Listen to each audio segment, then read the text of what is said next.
let's talk about it. It's a couple days after Christmas. Hunting season's starting to wind down. Duck season's starting to wind down. I don't like to put a lot of traps out, especially water trapping, during hunting season, simply because you've got a lot more hunters on public land or in the public waterways, and you got thieves. And it sucks, but that's the reality of it. So I kind of like to wait until a little bit afterward. But right now is about that time that I like to start getting into gear, getting all my stuff ready. Behind me, you can see I got a bunch of traps. I got some TS85, some dog proofs. I got some conibears. A lot of stuff needs to be repainted, cleaned up. I'm just going to try to walk you through the process of how I get everything ready for my season, the way I like to do things. Like I said, there's a right way, there's a wrong way, and there's the way I do it, and that's what I'm going to show you today. All right, right here you can see these are some of the TS85s that I've got that I use. And you can see they've started to get some rust on them where the paint's come off of them. And so we're just going to touch those up with paint. Same with some of my coyote traps.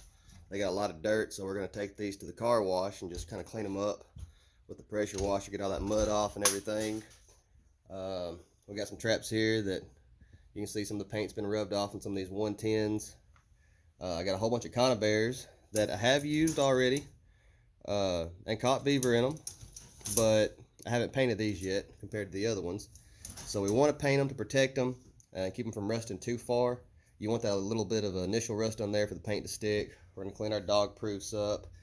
And then I got some, I think these are 220s that I bought because I'm going to try making some bucket sets to catch otter this year. I haven't tried that before. I watched a few videos. I found it pretty interesting. So I'm going to show you the process, what I do to get ready, and hopefully we'll show you a couple sets later on through the season, and we'll catch some critters. All right, let me try to show you my setup. I've just got all the traps spread out here at a local car wash, kind of do-it-yourself deal. With my coyote traps, I went ahead and set all of these because I want to clean those up really good. These are the ones that I really pay attention to. They spend more time buried under the dirt. All my water traps are in the water, so they don't inherently get as dirty. But we're going to go ahead and clean those up.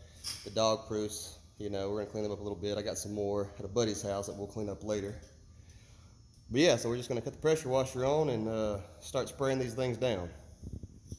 All right, y'all, it's about as simple as it sounds. I'm just going to take my pressure washer. I'm going to try to wash all the dirt and mud off of these things.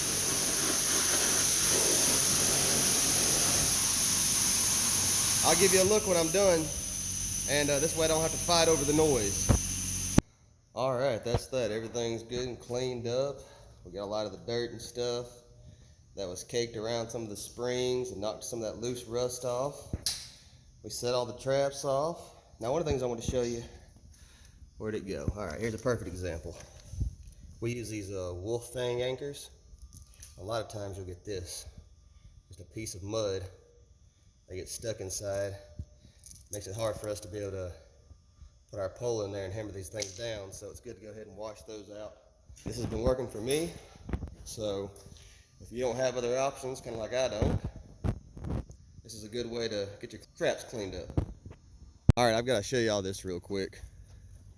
So literally, we are 10 yards from the car wash, and you can see there's a whole drainage through here, and this is owned by the city. The car wash is right there. This is all owned by the city, and I've seen so many muskrat in here. I've actually seen beaver, I've seen otter, and we're right in the middle of town. But tomorrow I'm going to talk to the mayor's office and see if I can at least get permission to get some of the muskrats out of here. It's something I've been wanting to do for several years and just never have tried, so we're going to make a move tomorrow. The worst they can say is no. All right, y'all, I was just fixing to leave the car wash, and I thought I saw something swimming. Let's go over here to the other side of the road.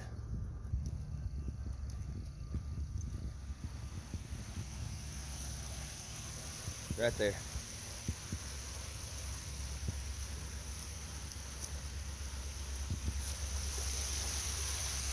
There's a beaver. Right there, there's a big beaver in a tiny little creek.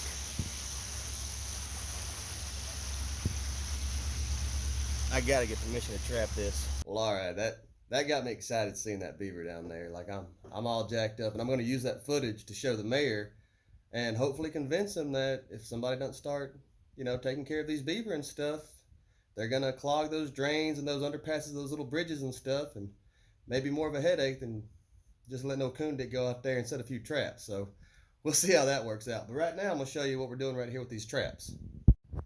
All right, so one of the things that you might have seen on some of my 330s that I haven't done on these 220s yet is these triggers. Now they're going straight down, and on some traps, for instance my 110s, I'll leave them like that because I'll put a piece of carrot or a piece of apple right there, and you want the animal to come and push on this. With my 330s, my 220s, I take these triggers and I bend them out just like this, because when it's set, I want them to see that little bit of an opening and feel like they can, just kind of brush through it like it's a stick hanging down. I want to give that illusion that, they'll get by it, no big deal. This way the trap will slam. I feel like if I left them straight, then it just looks like it's something in the way, and they might try to squeeze to one side or the other. You may or may not set the trap off, but either way it goes, I feel like it just keeps the animals from being trap shy. And I've had no ill effects out of it yet. So, just a little tip on how I set my triggers up. There's all of our coyote traps. You can see I've already sprayed those. But I've just got those set and laying face down. I'll spray them, let them dry, and then come back and flip them over. We've got a few more conibears here that are drying and getting ready to go as far as from the water. Now here's some of the 110s that I've got. And simply with these, I'm keeping it real simple. I'm just using that satin, and I'm just lightly, and that's it. You can just see a couple spots where it's kind of rubbed some of that paint off. We'll hit the chains, and yeah, I know my truck's in the background, but there ain't no wind, so I'm not too worried about it.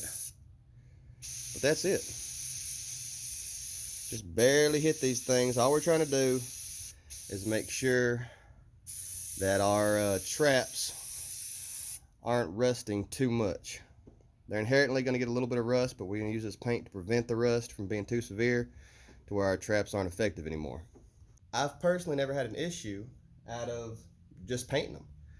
Now these are going to sit in here for at least a month before I get ready to use them, so any scent that's there should be, fairly dissipated, if not completely gone. Plus we bury these traps, and I just haven't had any problems with it. Waxing and dyeing is something I've never done. I know a lot of guys swear by it, but I've caught plenty of critters just by painting my traps. It works fine for me, and as small as a line as I run, it works. It's efficient. So this is the way I do it, and it works for me. Maybe it'll work for you. If you're more comfortable doing the waxing and dyeing, go for it. By all means, go for it. Whatever you're most comfortable with, go with that, because you'll be more successful because you won't doubt it. But anyway, I'm going to go ahead and I'm going to start touching all these traps up and stuff, and then I'll show you a few more things here in a minute. Well, let me show you what I'm working with. Here's all the 330s. They've been painted. I found a little bit of leftover paint that I used to camouflage my boat, so now I hit them with a couple different colors and tones and stuff. But I've got traps everywhere, but everything's been painted. We've got all of our TS-85s painted. Coyote traps. Coyote traps are, way too reddish, but like I said, they're going to be buried. Nobody's going to see those. Everything that's going to be visible to somebody like passing in a boat or something, I've tried to, camouflage a little bit. And like I said, that's not for the animal. That's for, thieves. Is the main reason I try to camouflage those. And again, the only reason we've painted these in the first place is, just to make our stuff last a little bit longer. So that's it. It's 1 o'clock in the morning. I'm fixing to go inside. I'm going to go to bed. Then tomorrow we'll come back out here. Everything should be good and dry. And we'll put some new trap tags on and go from there. Alright, well, it's the next day. But before we get to all the traps and stuff, I've got some good news. I was able to speak with the mayor, and he has given me permission to trap about 2 miles of that creek that I showed y'all where we saw that beaver. So I'm really excited. We've had a lot of rain come through today, and the water level has risen tremendously. It's all flooded and everything. So it's going to take about 2 or 3 weeks for the water to go back down to where I'm actually able to trap it. But I have written permission now. So hopefully we'll do some videos on that and see what we can catch out of that creek. We know there's a beaver in there. I know there's muskrat. I think there could be some mink. I've never caught a mink, but it just looks like one of those places that might hold them. So we're going to set some traps for those and see if we can catch some mink. So anyway, let's get back to these traps. Well, here's the finished product of these traps. Here's our TS85s. Like I said, they're not real pretty, you know, but we've got everything covered up with paint and everything. No exposed rust and metal. All of our traps came out looking good. Here's our new 220s. It cleaned up real good. There's all of our 330s. So the next thing we're going to do is make sure that they're still in good working order, and we're going to put some trap tags in some of the new ones. Alright, first thing I'm going to do, I've got one of our coyote traps. This is a Bridger number 2 dogless with the offset jaws. So all I'll do is I'm going to set it.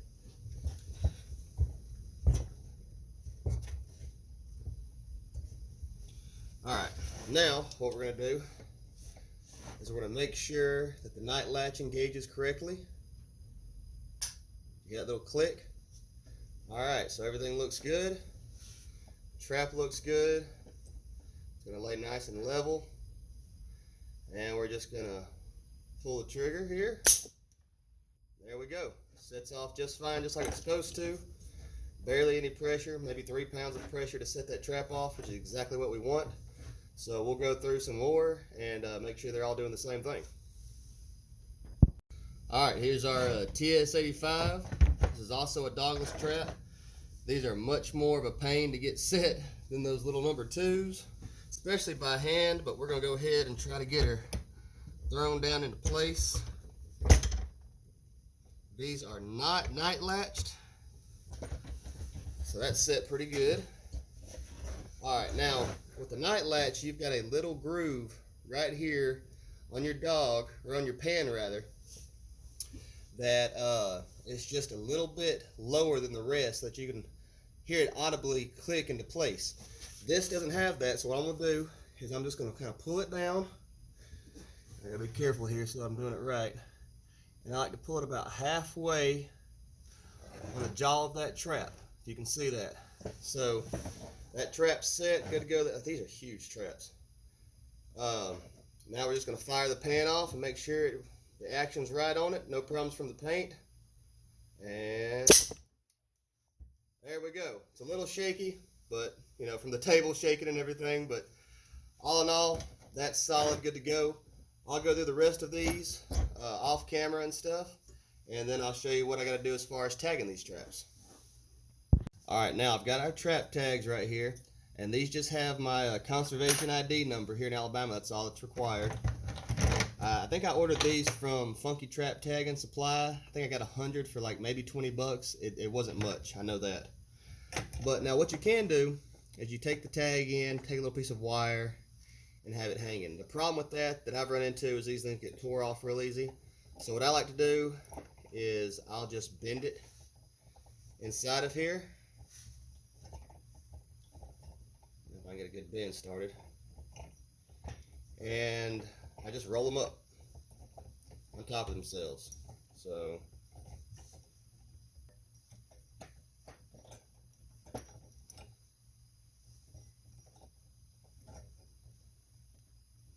and that's it. That is a tagged legal trap. And I'm just going to add other tags to these other chains and have them all legal. This way, if these traps ever come up missing, or the game warden runs across them or something like that, they can always unroll this tag, see my conservation ID number, check my license, understand that I am legal and doing everything I'm supposed to do in accordance with state law. So let me wrap these up real quick. Alright, one more thing I'm just going to kind of tell you about, because I don't have everything I need some more crimps. But as far as my drowning rigs, I was going to kind of give you an idea of how I go about doing that. Now up here, I've got a whole bunch of cable. And I take about an 8-foot section of cable, and then what I've got are these little L brackets. Let me get a little light here where you can see them good. I got lights everywhere. All right, I've got these little L brackets right here that I bought at Walmart for nothing, and just drilled a hole. They already got holes in them, but I just drilled a bigger hole on each side, and I use these as my grounding locks. I kind of explained that in another video, but I've got one that's finished here that I'm going to show you, kind of give you an idea what that looks like.